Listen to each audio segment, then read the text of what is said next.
क्यों?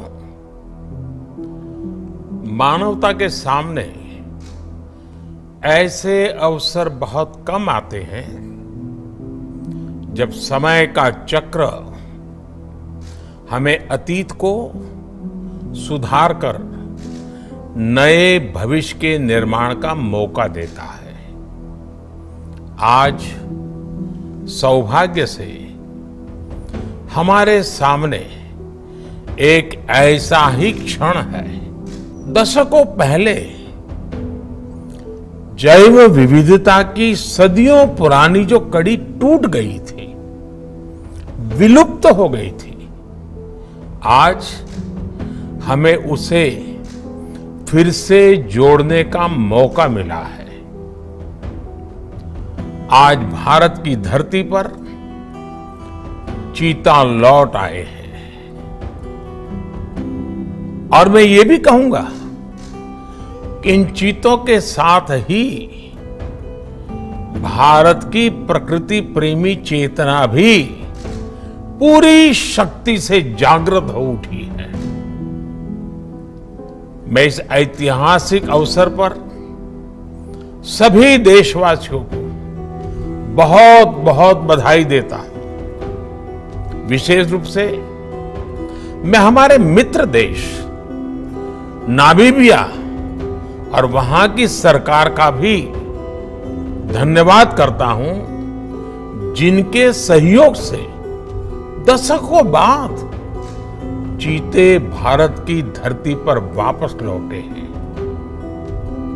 मुझे विश्वास है ये चीते न केवल प्रकृति के प्रति हमारी जिम्मेदारियों का बोध कराएंगे, बल्कि हमारे मानवीय मूल्यों और परंपराओं से भी अवगत कराएंगे।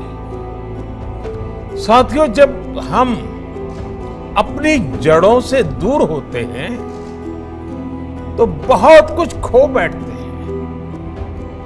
इसलिए ही आजादी के इस अमृत काल में हमने अपनी विरासत पर गर्व और गुलामी की मानसिकता से मुक्ति जैसे पंच प्राणों के महत्व को दोहराया है।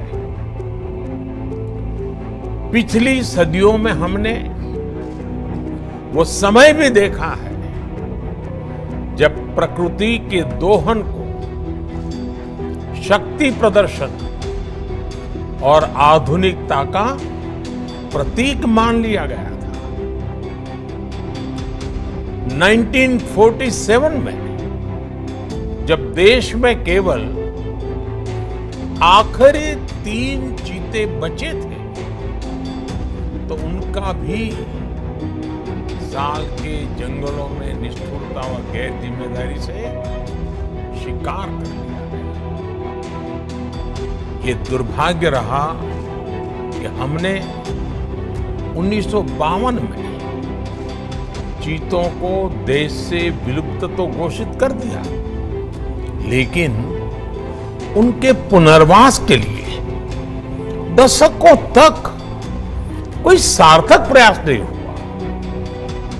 आज आजादी के अमृत काल में अब देश नई ऊर्जा के साथ चीतों के पुनर्वास के लिए जुट गया है।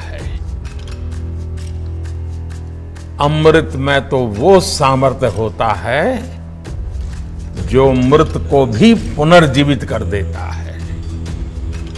मुझे खुशी है कि आजादी के अमृत काल में कर्तव्य और विश्वास का ये अमृत हमारी विरासत को, हमारी धरोहरों को और अब चीतों को भी भारत की धरती पर पुनर्जीवित कर रहा है। इसके पीछे हमारी वर्षों की मेहनत है। एक ऐसा कार्य राजनीतिक दृष्टि से जिसे कोई महत्व नहीं देता, उसके पीछे भी हमने भरपूर ऊर्जा लगाई।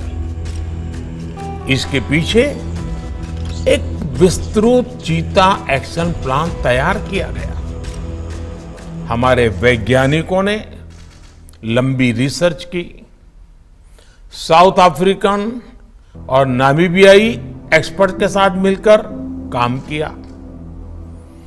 हमारी टीम्स वहां गई, वहां के एक्सपर्ट भी भारत आए।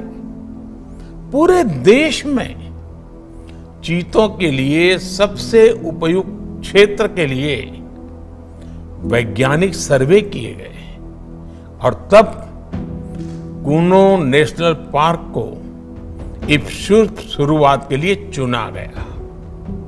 और आज हमारी वो मेहनत परिणाम के रूप में हमारे सामने है। साथियों, ये बात सही है कि जब प्रकृति और पर्यावरण का संरक्षण होता है तो हमारा भविष्य भी सुरक्षित होता है, विकास और समृद्धि के रास्ते भी खुलते हैं। कूनो नेशनल पार्क में जब चीता फिर से दौड़ेंगे तो यहां का ग्रासलैंड इकोसिस्टम फिर से रिस्टोर होगा, बायोडायवर्सिटी और बढ़ेगी। आने वाले दिनों में यहां इको टूरिज्म भी बढ़ेगा, यहां विकास की नई संभावनाएं जन्म लेगी, रोजगार के अवसर बढ़ेंगे। लेकिन साथियों, मैं आज आपसे सभी देशवासियों से एक आग्रह भी करना चाहता हूं। कूनो नेशनल पार्क में छोड़े गए चीतों को देखने के लिए देशवासियों को कुछ महीने का धैर्य दिखाना होगा, इंतजार करना होगा, सहयोग करना होगा। आज ये चीते मेहमान बनकर आए, इस क्षेत्र से अनजान है। कूनो नेशनल पार्क को ये चीते अपना घर बना पाए, इसके लिए हमें इन चीतों को भी कुछ महीने का समय देना होगा। अंतर्राष्ट्रीय गाइडलाइंस पर चलते हुए भारत इन चीतों को बचाने की पूरी कोशिश कर रहा है। हमें अपने प्रयासों को विफल नहीं होने देना है। साथियों, दुनिया आज जब प्रकृति और पर्यावरण की ओर देखती है तो सस्टेनेबल डेवलपमेंट की बात करती है, लेकिन प्रकृति और पर्यावरण, पशु और पक्षी भारत के लिए ये केवल सस्टेनेबिलिटी और सिक्योरिटी के विषय ही सिर्फ है, ऐसा नहीं है। हमारे लिए ये हमारी सेंसिबिलिटी और स्पिरिचुअलिटी का भी आधार है। हम वो लोग हैं जिनका सांस्कृतिक अस्तित्व सर्वम खल्विदम ब्रह्म इस मंत्र पर टिका हुआ है। अर्थात संसार में पशु, पक्षी, पेड़, पौधे, जड़, चेतन जो कुछ भी है वो ईश्वर का ही स्वरूप है, हमारा अपना ही विस्तार है। हम वो लोग हैं जो कहते हैं परम परोपकारार्थम यो जीवति सह जीवति, अर्थात खुद के फायदे को ध्यान में रख करके जीना वास्तविक जीवन नहीं है। वास्तविक जीवन वो जीता है जो परोपकार के लिए जीता है। इसलिए हम जब खुद भोजन करते हैं उसके पहले पशु पक्षियों के लिए अन्न निकालते हैं। हमारे आसपास रहने वाले छोटे से छोटे जीव की भी चिंता करना हमें सिखाया जाता है, बचपन से सिखाया जाता है। हमारे संस्कार ऐसे हैं कि कहीं अकारण किसी जीव का जीवन चला जाए तो हम अपराध बोध से भर जाते हैं।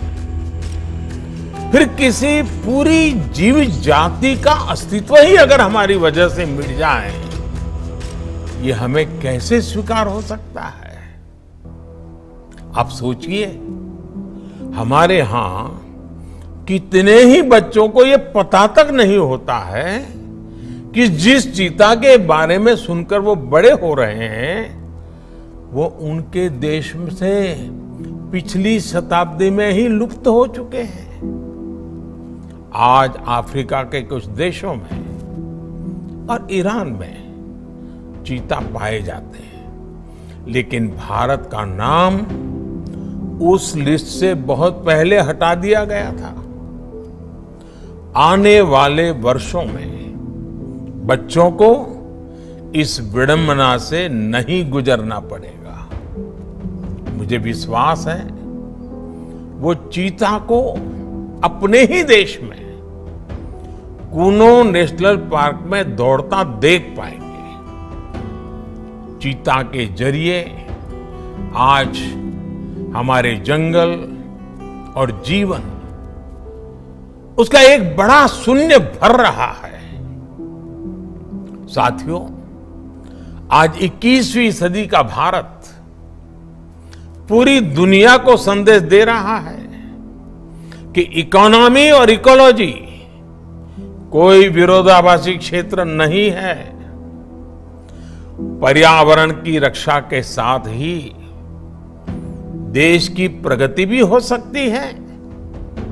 ये भारत ने दुनिया को करके दिखाया है। आज एक और हम विश्व की तेजी से बढ़ती अर्थव्यवस्था में शामिल है, तो साथ ही देश के वन क्षेत्रों का विस्तार भी तेजी से हो रहा है।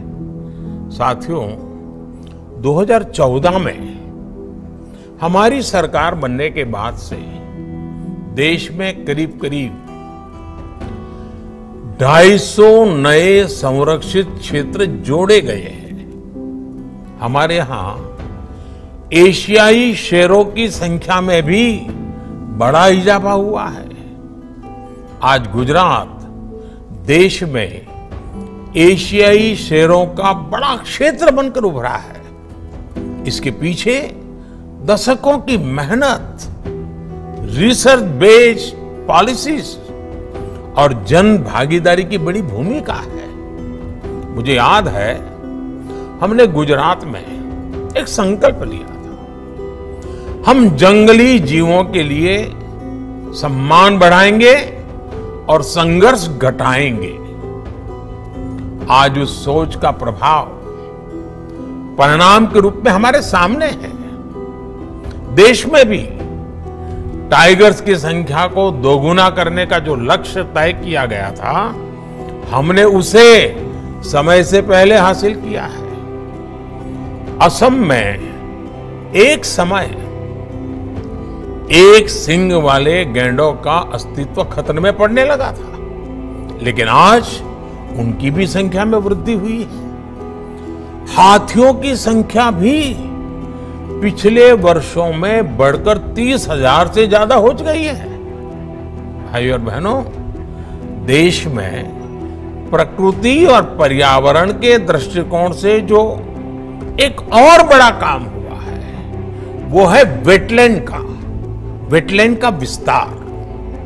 भारत ही नहीं, पूरी दुनिया में करोड़ों लोगों का जीवन और उनकी जरूरतें वेटलैंड इकोलॉजी पर निर्भर करती हैं।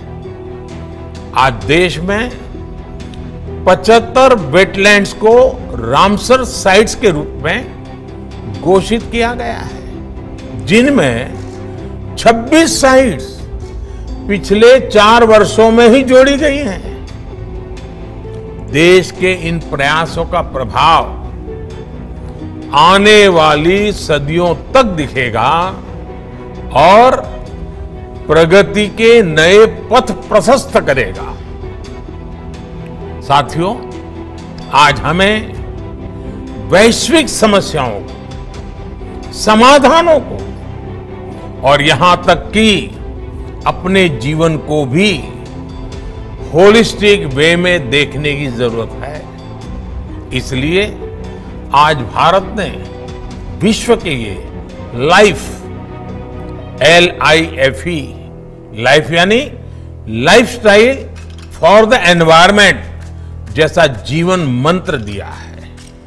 आज इंटरनेशनल सोलर अलायंस जैसे प्रयासों के द्वारा भारत दुनिया को एक मंच दे रहा है, एक दृष्टि दे रहा है। इन प्रयासों की सफलता दुनिया की दिशा और भविष्य तय करेगी।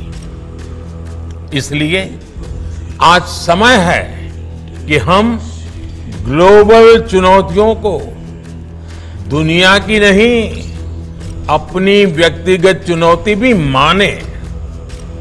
हमारे जीवन में एक छोटा सा बदलाव पूरी पृथ्वी के भविष्य के लिए एक आधार बन सकता है। मुझे विश्वास है भारत के प्रयास और परंपराएं इस दिशा में पूरी मानवता का पथ प्रदर्शन करेगी, बेहतर विश्व के सपने को ताकत देगी। इसी विश्वास के साथ आप सभी को इस मूल्यवान समय पर, ऐतिहासिक समय पर बहुत बहुत धन्यवाद देता हूं, बहुत बहुत बधाई देता हूं।